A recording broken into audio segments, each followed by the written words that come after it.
Stand up. Hi, I'm Mark Burwell, resident of Wayne since 2001. We've raised hopefully on 4 kids here. I enjoy the outdoors. I like, working with the town and thought I'd give it a go at select board. What else would I say about myself? I don't know. That seems like enough. Okay, all right.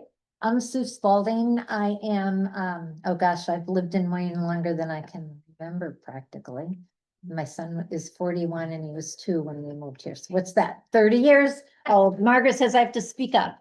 Some of us are deaf. Yeah, me too. So anyway, one thing I want to do is clarify, because a lot of people don't even know that the position that I'm running for exists. Years ago, we had a school board for the Wayne Elementary and we had a school board for the high school. Some other number of years ago, they consolidated, so we have one big school board now that covers the high school and all the elementary schools. But at the time that was developed, they also established a small Wayne School Advisory Committee. And that's what I am that is actually what I'm running for. It's a position that has not been filled for 2 years. They've hardly ever met because they haven't had a full little committee. The committee is just 3 people. It would be myself, Teresa Kirchner, and Dave Twitchell, who is on the big school board. So that's first of all what I'm running for. I've lived in Wayne for many years. I raised 2 children here as well. And I was on the school board way back in the 80s or 90s, I mean, and early 2000s. I was on the school, on both the Wayne School Board and what it was at the time was called a CSD, I guess, or an R. I don't even remember what they're called anymore.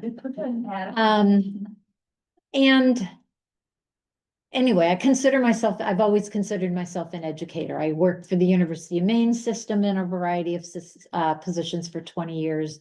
I worked the last 17 years as a guidance counselor, and I've been retired for about 10 glorious years. That's it. Yeah. Hi, I'm Annie Moran. I have only lived in Wayne for 5 years full-time, but been coming to Wayne for about 35 years and loving it and why we moved here. I am recently retired. I think I'll stay retired because I really like it. I worked in a major pharmaceutical company and my role was a head of procurement. So I helped advise our stakeholders on what to buy, how to buy it, who to buy it from, what they should pay for it, what they should budget for. And so it was a lot of working with our finance and our business colleagues. And when the position for budget committee came up, I thought, wow, this is a really good way to apply my experience and give back to this town that I love so much. So nice to see you all. Hi, I'm Tom Moran. I think I know most of the people in the room. I've been, my wife and I bought our house in 2017. As she mentioned, we've been here for 5 years full time. I guess I started coming up to Maine quite a while. I met a pretty girl who's coming up to Wayne, Maine. One thing led to another, and I found myself coming up to Wayne, Maine. We have 4 boys, so for anybody who doesn't know that, we have 4 adult children. We have 3 granddaughters now, with our oldest. So that's on the private side, on the family life kind of stuff. Rest of the family is spread out a bit on both sides. But our 3 of our 4 boys are down in New Jersey, and the other one's out in California. But he's going to spend 10 days with us in a few weeks, so we're excited about that. Over the course of the last 35, 40 years, I've been working in the technology field.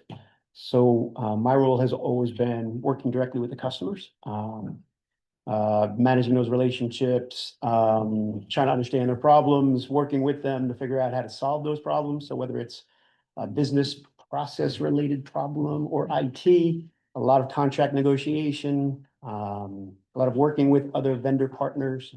So I guess you sum all that up, a long time working in professional relationships with folks to try to get problem solved. Right, so I mean, that's kind of the summary of my work back. I'm not a lawyer. I've had a couple of people mention that they thought I was a lawyer. I'm not a lawyer. I play one on TV, but I'm not a lawyer. And that's I guess that's it. We all win. The introduction. We all win. You're up, Well, Doug. thank you. So I'm humiliated. I learned something. I learned something in the last 5 minutes. Either I'm losing it, which is probably true, or I can be easily replaced, which is also true. So thank you for coming to this. This is the candidates night. You've all introduced yourselves, which is great. I know nothing, and that's the way I'm gonna keep it. But this is the opportunity for you all to learn who our candidates are to lead our community in the select board and the budget committee, right? And the school board, The school committee, school you committee. heard you missed my discussion. on that. Okay, You'll so hear. this is the local committee, right? Local school. Okay, so we have lots of things going on here.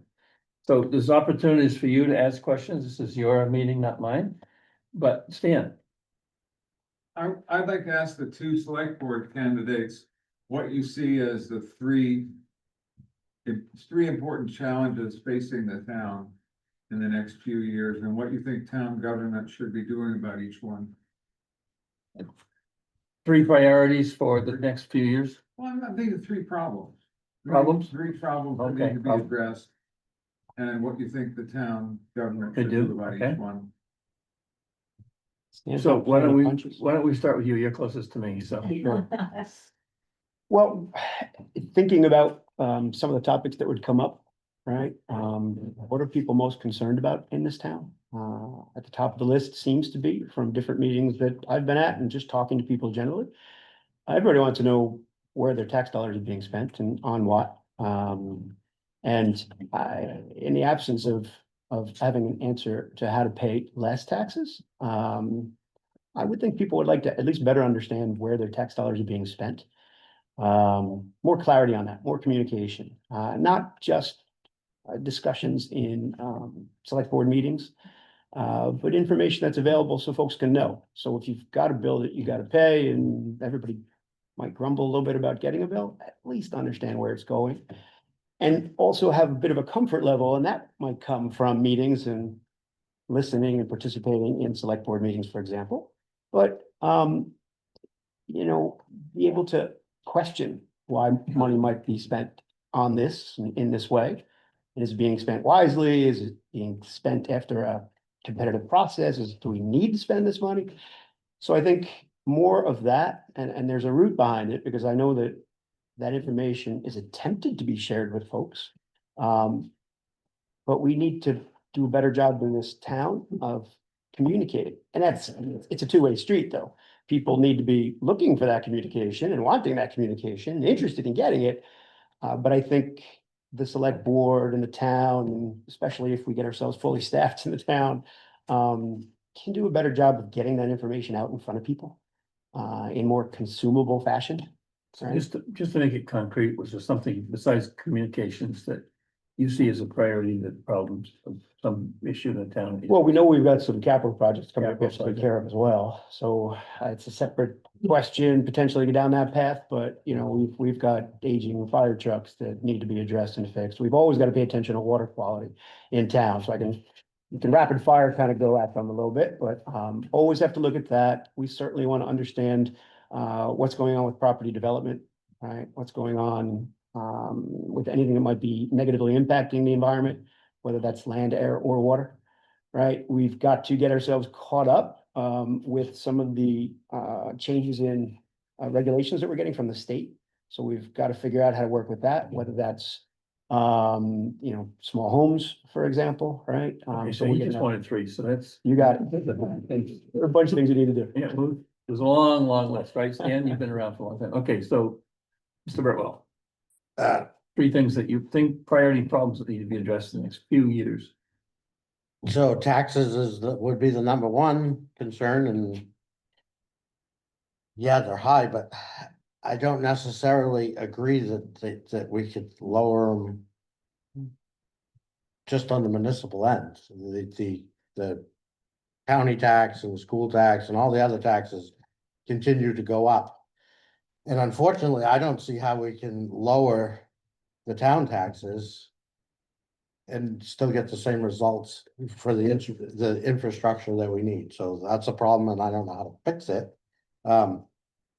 Roads are a big concern, or infrastructure in general. I think we're very far behind on our road quality and the work that needs to be done.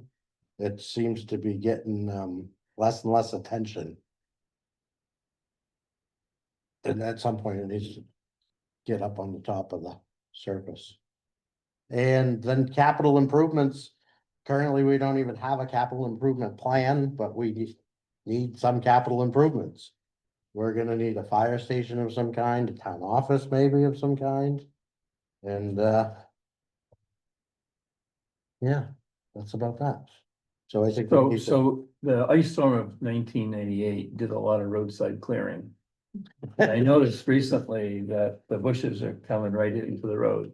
Yeah, That, I know it's a road issue, but where would you, I mean, this is kind of a big issue when, as far as I'm concerned, when you're dealing with roads, there's only three things you need to know: drainage, drainage, and drainage.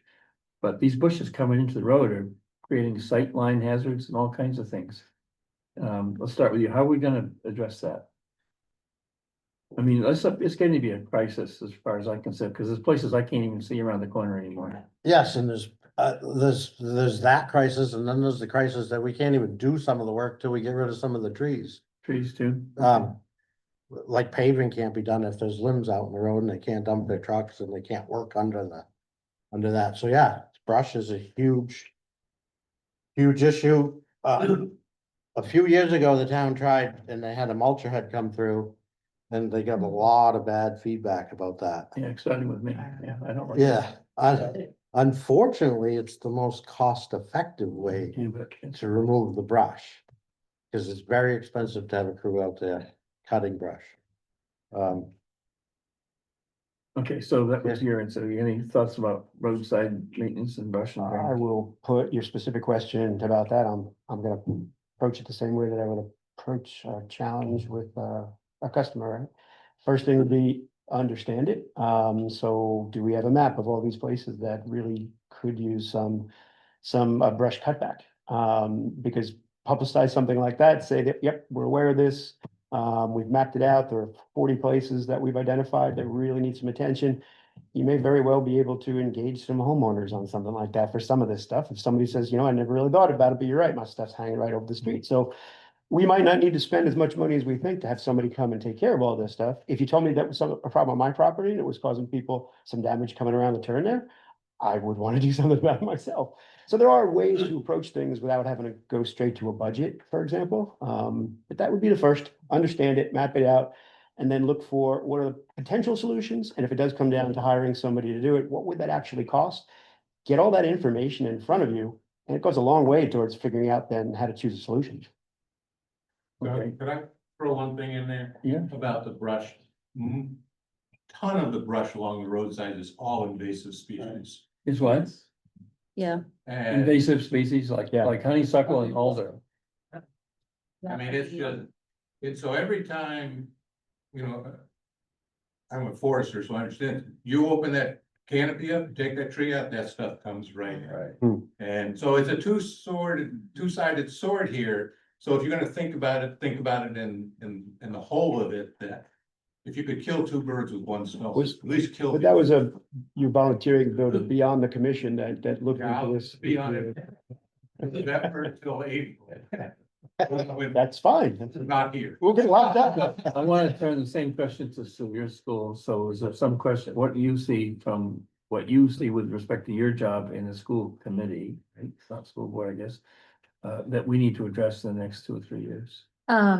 Well, I think budget is always gonna be a problem. I'm very concerned with the possibility of federal cuts, how it's gonna impact the local school, the schools, because Maine will probably be, have some major cuts. And also I think another big area of concern for me is keeping the local elementary school in our town. Yeah. That's something I feel, I mean, that's one of the things I would really like to, advocate, if it comes to that. My understanding, I talked to Dave Twitchell, he's on the big school board, and he did indicate that there has been, and this has been going on for a long time, but there's discussion of possibility of one large elementary school, building a new large elementary school, which personally I don't like that idea at all. But again, the committee that I'm gonna be on is just advisory within the town. So one of the other thing is I'd really like to promote is better communication as well. As I said, this committee hasn't even met for the last couple of years. And I hope to kind of reinvigorate it and say, what can we do to involve the people So, more? so which committee hasn't met? The school committee you're on? Or The gonna be on, or local school school- committee, The local school Has issue not committee met. or the local school committee itself? the local. So school there's two things. You're running to be on the local school committee, Committee. but there's also a local schools retain the school issue. Which of those are you talking about hasn't met? I committee don't itself know hasn't of met? any retained school committee. No, okay, so the school committee itself hasn't met? The school committee hasn't met because they haven't had there's only been a couple people and they just, Okay, so it hasn't really been that active, and I would like to reinvigorate it. David is very excited about the possibility of kind of renewing it. We've already got a potential meeting with Jeanette. Yeah, I'd like to, we don't have, all the committee meetings are up in Reedfield. I'd like to see, maybe couldn't we get some down in Wayne, so some of the Wayne people feel that they can come to committee meetings. Because people from Wayne don't often go up to Reedfield to school meetings. you have to go through North Wayne to get to Reedfield, there's a toll booth there. Can I just mention the history of that? Yeah. I just want to clarify, because I was I chaired the reorganization committee. We lost our local school committee, which used to make decisions for the Wayne School and present a budget for the Wayne School in the state mandated reorganization. And we and the other small towns, especially in the group, wanted to maintain a local advisory group, and it was just to be advisory. The idea was it might meet, it might not meet, but it was to be an advisory group to the local principal, so that there'd be a place for Wayne-specific issues to be raised and discussed. So that's the only local group. And they're the only official local group, and that's what you're running. Okay, Margaret? And again, they haven't had anybody in that position. Nobody's run it for the last couple of years, so. Margaret, do you have a question? A question for Mr. Burtwell, who's worked on the roads for a long time now. Hardworking man. I don't understand something though. I don't understand how one can be an employee of the town, get paid by the town, and be on the select board at the same time. Yes, that question has been asked very frequently. So I'm not an employee of the town, I'm a contractor, Well, but I do get paid by the town, absolutely. Yeah. So I just have to abstain from the votes that would include anything to do with me. Or possibly the discussions, depending on if it's like a snowplow contract discussion. Do you think that's doable? And I questioned it pretty hard, and everybody tells me it's very common in a small town to have somebody in that position. I spoke to Shannon several times about it. She doesn't see it as any Conflict? issue at all. I just will have to let it be known when it comes time to vote on something that I'm not gonna vote. So let's talk about the budget committee for a second. Ask the same question. You don't really run things, but you influence the priorities. of So you spending. gotta speak up, I can't hear you. So this budget committee doesn't actually run anything like the select board of the school, but the budget committee does set guidance for things that we want to do in the future, and they have opinions. I just want to, same question. Do you see priorities that need to be addressed in the town over the next 2 or 3 years that would come before or could be initiated even by the budget committee process? Well, there's a couple things I would love to see, and I think part of it is, you know, our town is coming off of not having a town manager for, what was it, a year and a half or so, or having somebody at interim. So we're gonna get that, we have a town manager, she's wonderful, we have a couple positions still to fill. And then I would love to see us be more proactive in looking at the budget from a bottoms up, what are the things that are coming? You know, from my limited experience, I've seen, you know, that we need a new fire truck. So how are we gonna plan for that? There's a capital reserve for that. Is that enough? Because prices everywhere keep going up. So I know it was at one point like 50,000, now we're raising it. The talk about the firehouse. So there's definitely things, and there's a gap, and there's always, I think, one of the meetings I attended recently where there was a discussion of, we don't have enough money to do the things we need to do for the roads. So how do we address these things? And the other issue that I've learned about recently was just the cash flow aspects of the timing of when we have to pay for things and when money's coming in presents a real challenge for the town. So maybe the budget committee can work together, maybe with the town manager a little more proactively. My understanding that budget committee today only really meets the first or the end of the fiscal year to advise on the new budget. But could we, at the risk of maybe some folks who don't want to work through summer or something like that, but you know, we might need to come together more frequently, at least in the near term, to get ahead of some things that maybe have lagged. That's kind of how I see it at this point. Okay, so it's sort of the big picture, Fred, No, go ahead, no. go ahead. I believe that speeding is a big issue, big safety problem in Wayne. It's been that way for years and doesn't seem like we're doing much about it. What did you- The question is, what are their feelings about Way faster than they should. highway speeds, yeah. You can be going down the flats there 60 miles an hour and they're passing you. Yeah, you can go by my 60 miles an hour too. Anybody have an opinion on highway safety? Yeah, you know, it's, You live on the highway. right there, I mean, I'm right at the turn where you can hear people, if they even slow down, coming, let's say, you know, from the Turner side, when they get to that turn to shoot out of town in the village, they just floor it to head up the hill. I remember talking with the former code enforcement officer, Skip, yeah, great. And having a conversation with him. He's out at our house, we were getting some work done, and we were talking about it. And he said, you know, I read a book, the best book that I've read about this says, it's not about speed bumps. It's not, so we had a good long conversation, but he changed the way that I even think about it, because a lot of it isn't putting a stoplight or a stop sign but it's looking at how you almost, you know, indirectly influence people's behavior coming into town.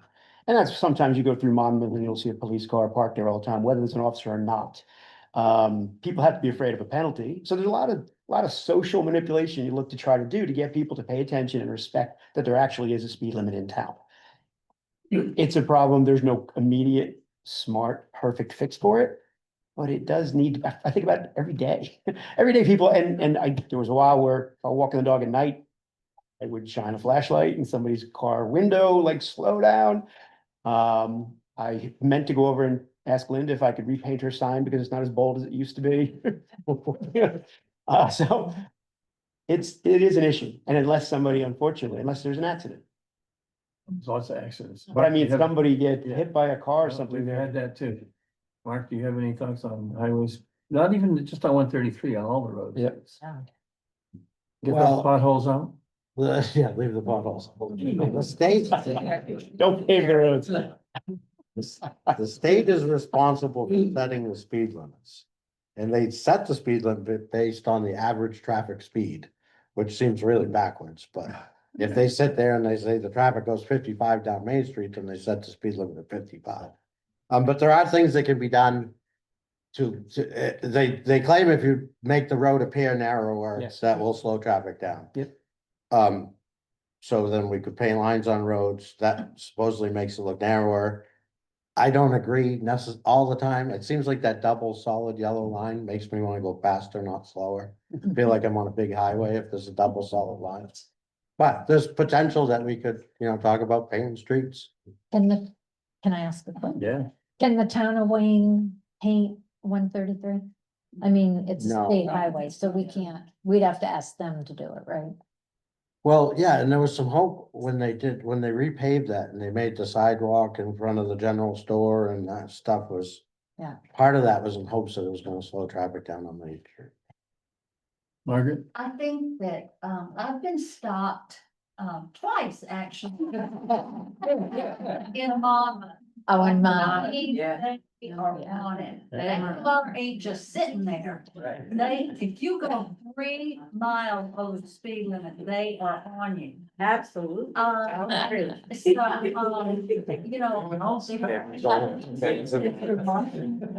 Maybe, I don't know if this is possible, it's probably not, they're probably short staffed, but. It probably wouldn't hurt to have a sheriff's car or a state patrol car here. I guess it would have to be state patrol, sometimes. Yeah. It's really, it's just getting stopped, that's what stops people. Do it, pay for it. Lauren? I'll Lauren? do it if we pay them. They knock on my door and they say, can we use your driveway? And I went. Do it and we just. Leave your car here. Yeah, just leave your car. I'll give you a ride back. It's that cars out of my driveway. It only helps when it's out there. Right, the town has to pay for speed patrol because we don't have enough Oh. people. We have to pay by the part day, I think it is. 4 hours at a time. Okay, so any other questions you burning on your mind? Yeah. Go ahead. I'd just like to follow up on the contractual questions between the select person and the town. It's my understanding that the town manager reports to the select board. Is that true? To the entire board. To that the would be entire true. board. So the Yes, entire not one board is really individual. her manager. Yeah. Okay. So, we get a scenario, people have complaints about snow plowing, as that they always will. My mailbox, the truck is too fast, they didn't come to my road 8 hours later, they're calling Shannon, okay? Shannon calls you. Cause you're the contractor, correct, that has the contract for the snow and sand? Yes, Okay, so now Shannon's reporting problems to someone who's actually her manager. Well, not directly, the board managers are. that's part of the key there is the board is their manager, not one individual. But the other part is just being a responsible adult. If there's a complaint, she has to be able to tell me that complaint without some sort of retaliation. That seems a little funny, that question. Can't hear, sorry. And then Shannon. So the answer was that if Shannon reports to the board, not to one person on the board. Right, but I didn't hear the second part, Mark, sorry. Uh, I didn't hear, I had trouble hearing what you said. I guess the second part of that would be that. It would be unprofessional to act any other way than be able to take a complaint. From the town manager. 'Cause I don't see that as an issue that. Cause she doesn't, the town manager for the last 3 years that I've been doing it has never generated the complaint themselves. It would be a resident complaint handled by the town manager. Does the town manager contract with you for other services though, as Burtwell Farms? Currently, they do, yes.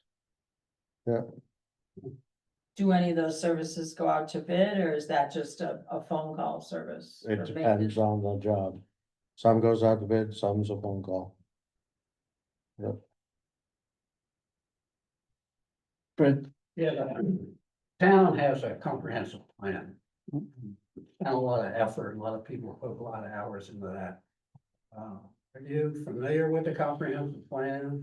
Do you have any thoughts on how the various provisions can be implemented? Specifically, there's a provision for 15% open space to be created.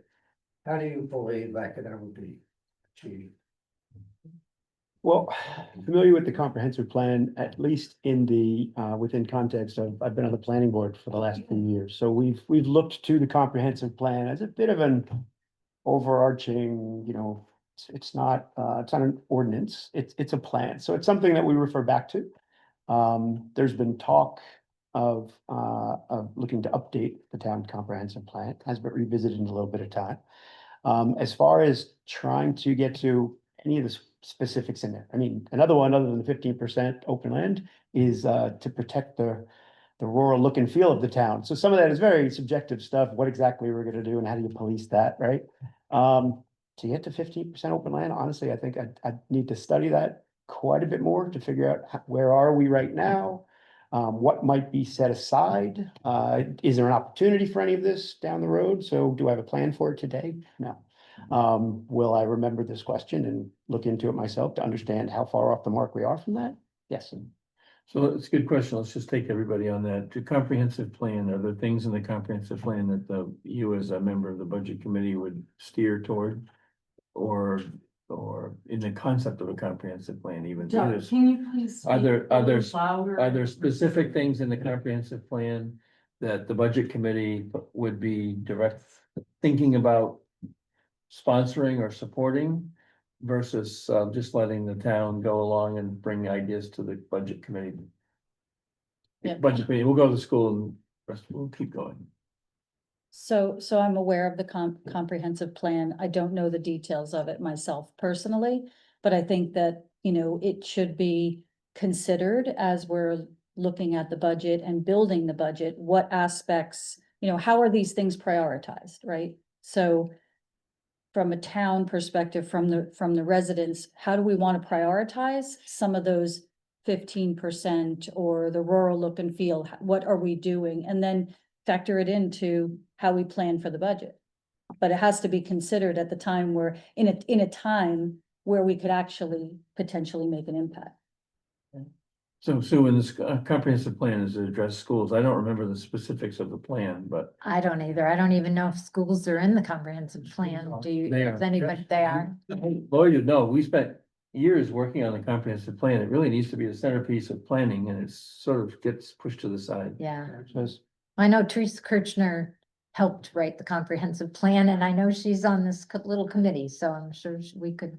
you know, Could look be at a that, good, but I have a to good admit, I don't topic know. for a town event, a town meeting discussion. or a discussion Well, we had, on the we had comprehensive several plan. forums on it when it was designed. Maybe it's time to have a refresher. Yeah, I'd be interested.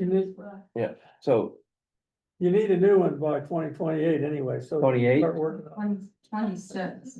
It's 12 years. 12 years for a new plan to be filed with the states. so we could do it earlier. but Yeah, we you have can to do do it it by, right? well, it's quite a lot of You work. can do what you Quite a lot of can. work to do it once, wasn't it? So Mark, anything about the comprehensive plan that comes to your mind that we need to focus? I don't know much about the comprehensive plan. So Lloyd, we got some work to do. Could they, if we had an interjection here, when the comprehensive plan was first written, we had a list of things to do and the dates that are do it, so it is, at least to a degree, it's like a plan. And when one fine day that, when the middle of the review by the state, before we're gonna send it to them, the town manager called me and said, you know what? The times for completing a whole bunch of these tasks have already passed. We gotta revise them. That gets you how fast things move around here. So the plan does have a section in it that shows for each year, the next 5 or 6 years, what should be thought of and how it's done, who's gonna do it. It's a big spreadsheet that we worked on at one time at a retreat at the select board. Yeah. It needs to be revitalized because it is the planning guidance for the community. Yeah. Okay, Bruce.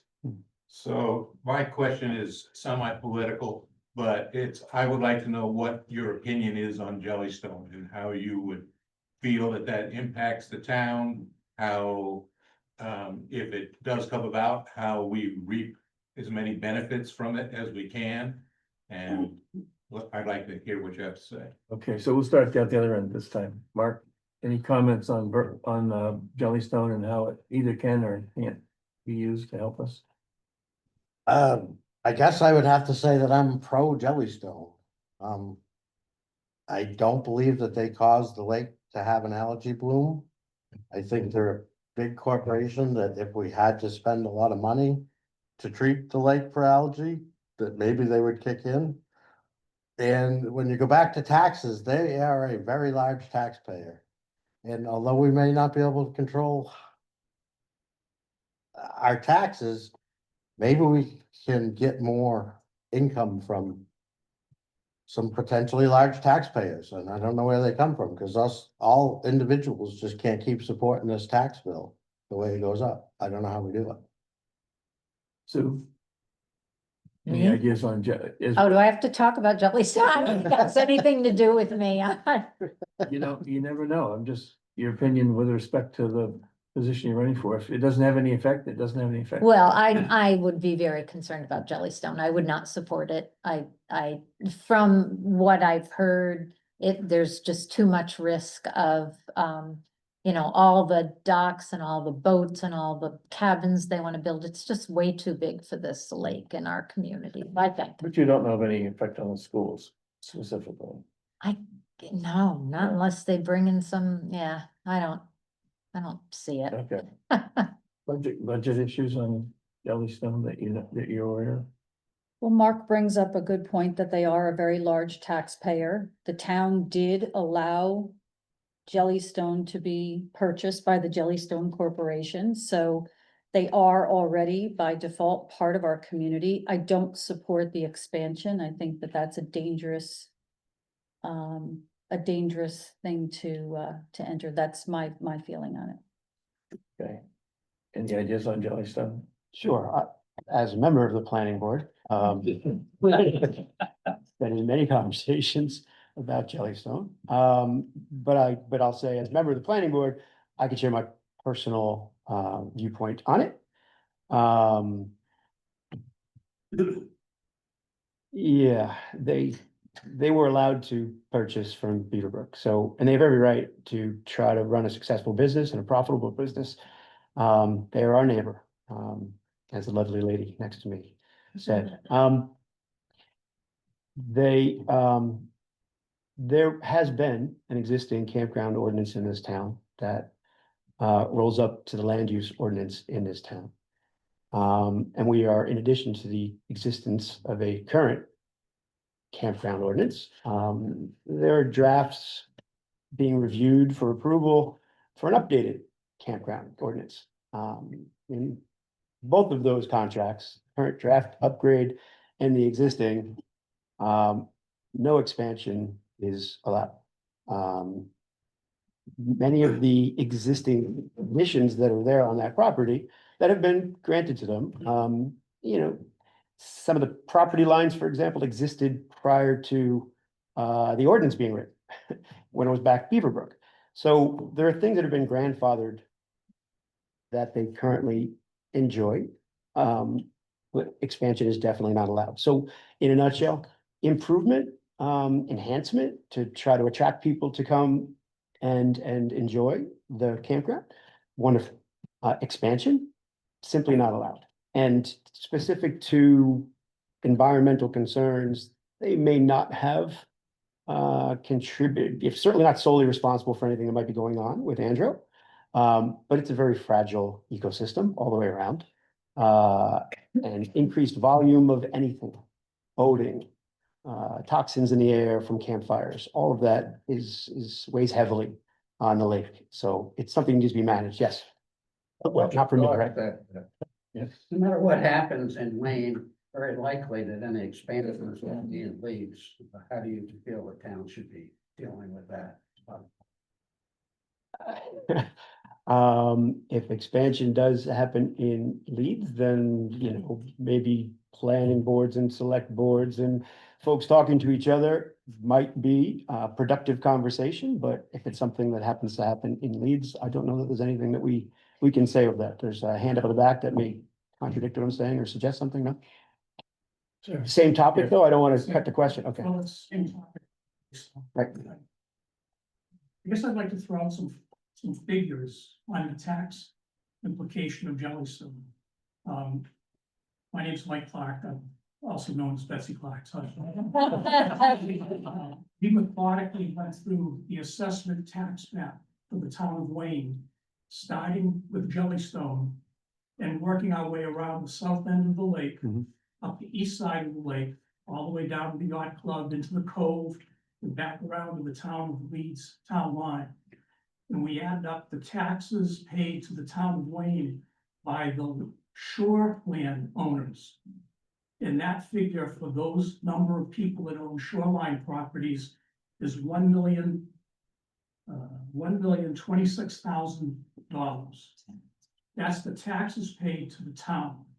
Based on last year's annual report, taxes collected in Wayne were $3.5 million. So the shoreland owners, just along that side of the lake, are paying 29% of the taxes to the town of Wayne. Jellystone's taxes are $23,600. That's 0.67% of the taxes to the town. And just as an aside, the 3 abutting property owners to Jellystone pay more taxes than Jellystone. So to put things in perspective, Jellystone is a viable business. Nobody's here to put them out of business, but their impact on the town tax base is minimal. Okay, so I'm gonna ask the rest of the people the same question we started with before. So is there any other comments on anticipated issues for Jellystone or other things that come along that you want to prepare for? Like Jellystone, something else that could be a potential either threat or benefit to the town. We can talk both sides. So is there something out there that you think of that we should, let's say, attract for business or enterprise into the community that would be of benefit to the community? Something, I don't know what it would be, but is there something on your mind that over the next 2 or 3 years we should be thinking about or should be finding a way to think about? Start with you going that way. I don't know how it fits into something that the select board gets directly responsible for, but I think we all want to see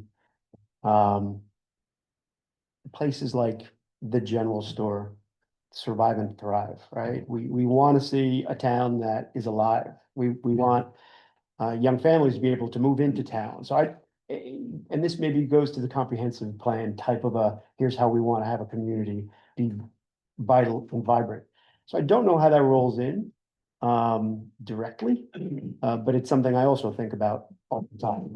I tell Julie, I played the lottery for you and for us. I want to hit the big ones or buy the general store and keep that thing going and subsidize it. But the things in our town that bring life to our town, that keep it a small town. All you have to do is just Google it, the Down East Magazine, do the profile of general stores, for example, and they're the heartbeat of a town a lot of times, especially a small town like ours. So yes, we've talked about lakes and environmental concerns.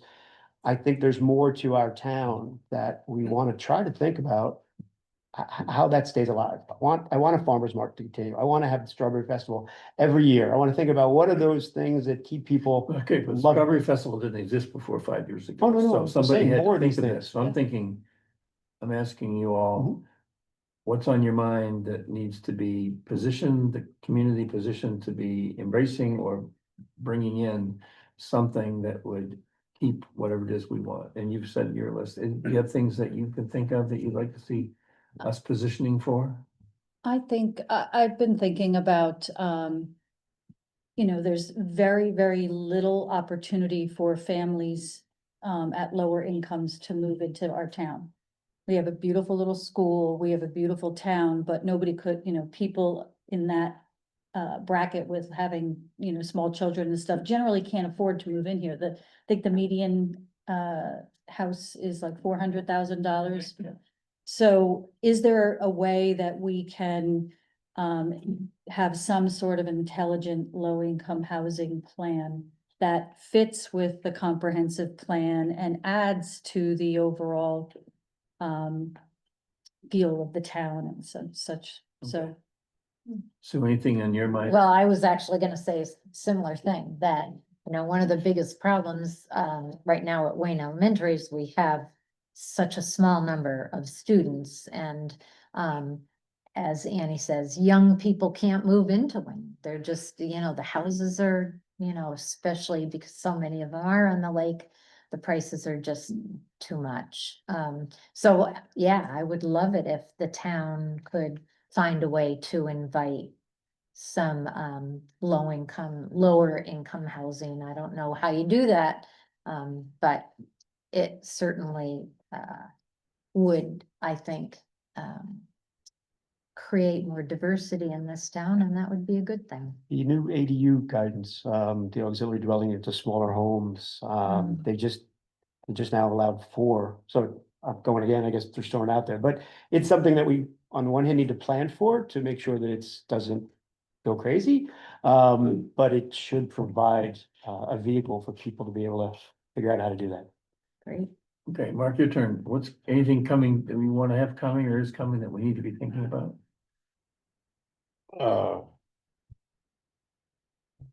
Yeah, there's all kinds of things we could be thinking about. Tourism, I think it's a tourist state, it's a tourist area.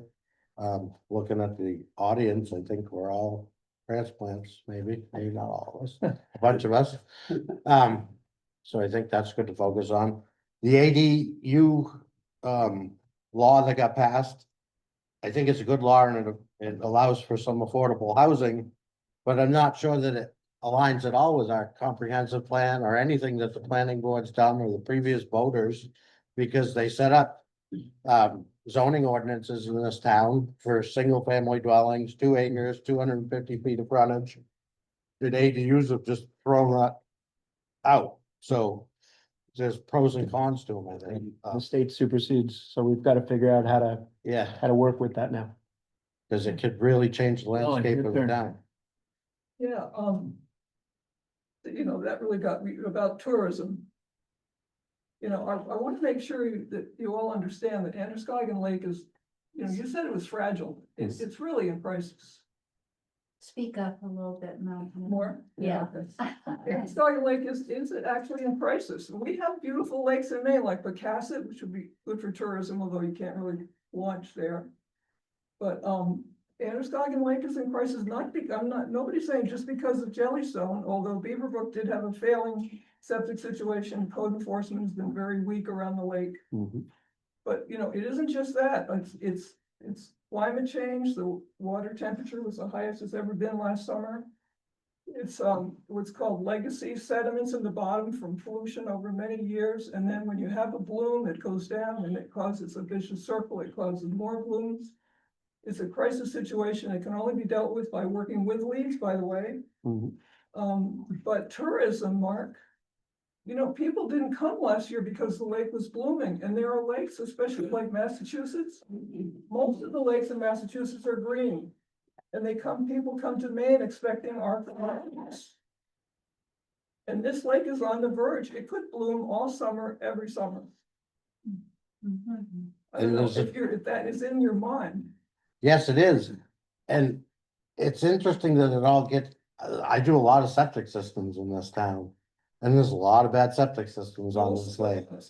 And I don't know what the single cause of the lake's problems are, but we hear all about boaters, but we have a state boat launch and a town boat launch on this lake, which I'm not suggesting that we close them, but realistically, are they good for the lake? Well, that's the other problem we have is the milfoil infestation. And And I'm not saying it's one. there's a beaver dam on the pond, Pickerel Pond, that eventually is gonna get unclogged. It should have been done a long time ago. It's the state's responsibility. And that's gonna flush millions of gallons of water right through Milfoil Cove, and it's just gonna push it all out there. But There's a lot of problems. there's a lot of problems. In the past, it's not been great. But it's also half in leaves. It was a very complicated problem, but if you think tourism and also property tax, if that lake blooms every summer, all summer, the property values are gonna crash. Yes. Okay, So how do I'll we give get you the more last income? question, because we're running up to the Revenue. 7:30 time here. Go ahead. Over the past several years, we've seen climate change affecting the environment and the infrastructure in Wayne. And I'd like to hear your vision for how the town is going to anticipate the needs to address the challenges that we will be facing due to climate change and the risks that the town will be facing as a result. Start with Mark. I suppose we'd need more money in our budget for an emergency action. If you're talking about large storms and washouts and, that would just go more to infrastructure, that we need to focus on infrastructure. Tempe, there isn't even a plan for the Tempe bridge there that needs to be replaced. It's in poor condition. All this stuff has gone overlooked. And I don't know if it's because the town manager rollover that we've had or the personnel rollover, but there's a lot of infrastructure. And I don't think by having a checkbook that looks like the town currently is gonna put us in any position to deal with any type of climate change. Were you talking specifically about reactions to storms or anticipation of preemptive things to do to protect the town? Yeah, well, we faced, like, for example, in December 2023, we had extreme flooding that caused problems in shorelines and infrastructure, with roads flooding and with risks to dams, for example. That's just one.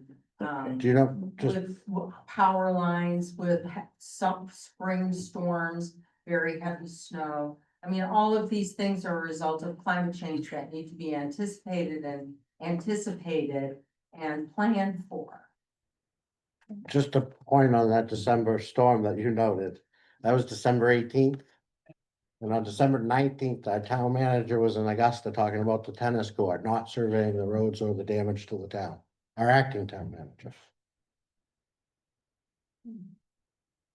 Was there water on the court? So It had to be. So I don't know if this question has to do, well, everything has to do with climate change, so maybe you have some Right. school-based. Yeah, off the top of my head, I don't have any thoughts except to, maybe bring this up, especially. I'm curious because I didn't realize schools were in the comprehensive plan. Now I'm anxious to go back and look at that. And, climate change probably is gonna need to be considered in the comprehensive plan, like and therefore schools could be big and there might be things that we could do. Yes, emergency planning and Yeah. education in the curriculum, for Right. example, are two things that come to the front of mind. Right. So Annie, good point for you in Yeah. terms of planning budgets around. I something mean, like that. we should set up a reserve for climate emergency.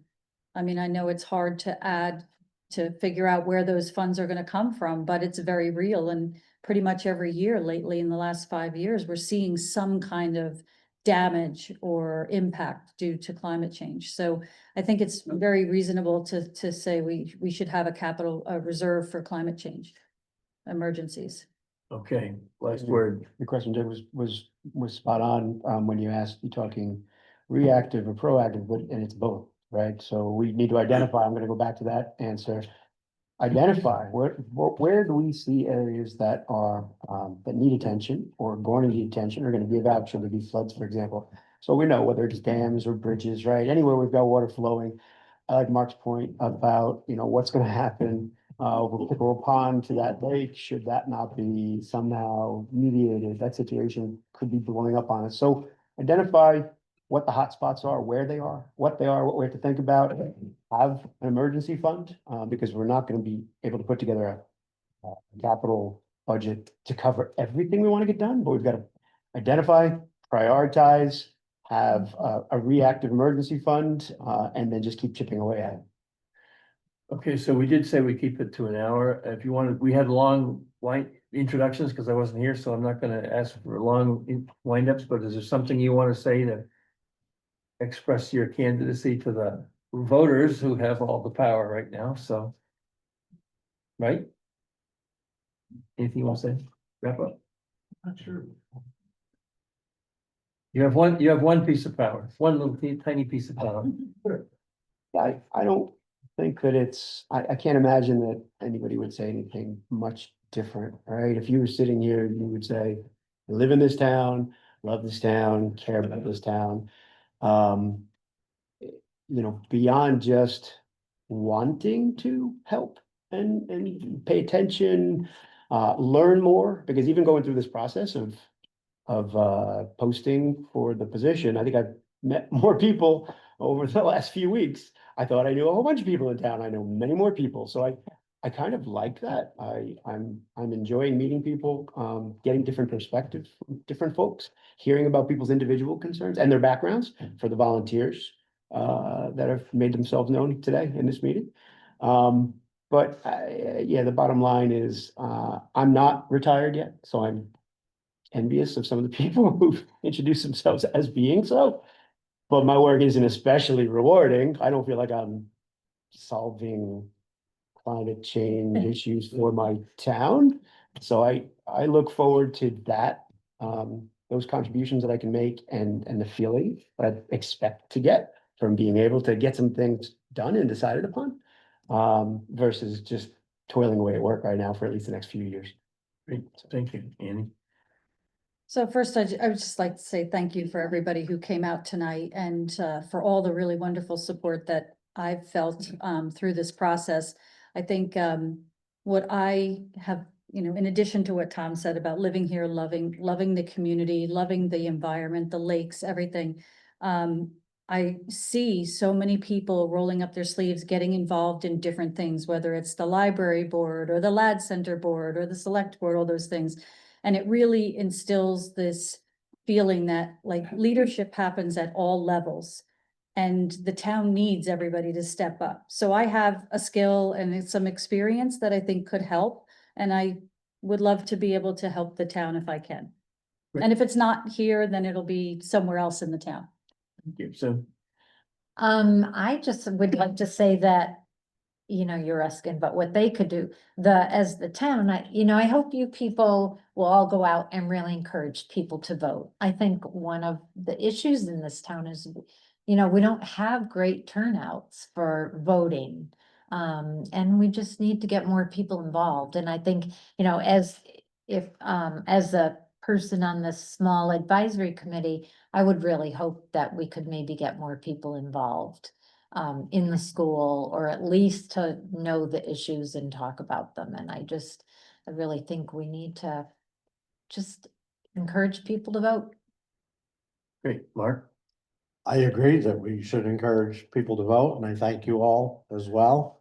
I would like to, I'm not exactly sure how the select board can solve all the world problems. I don't think that they can do that. But I would like to do my part, and I would like to bring my expertise in the construction industry to hopefully work on some of our infrastructure issues and just try to maybe tighten up the ship so things don't take quite so long to get done. Okay, well, thank you for coming. This was a program called Wayne Presents. It's sponsored by the Wayne Maine Events .com program calendar, which you should use to program your life around, because everything going on in the town is listed there. Carol's the curator. She does a wonderful job listing everything that's going on. So it's a very busy place. Doug, could you just mention who's not here tonight? All the people who aren't here. Yeah. Not all the candidates. So there's a candidate running for budget committee who's not here, right?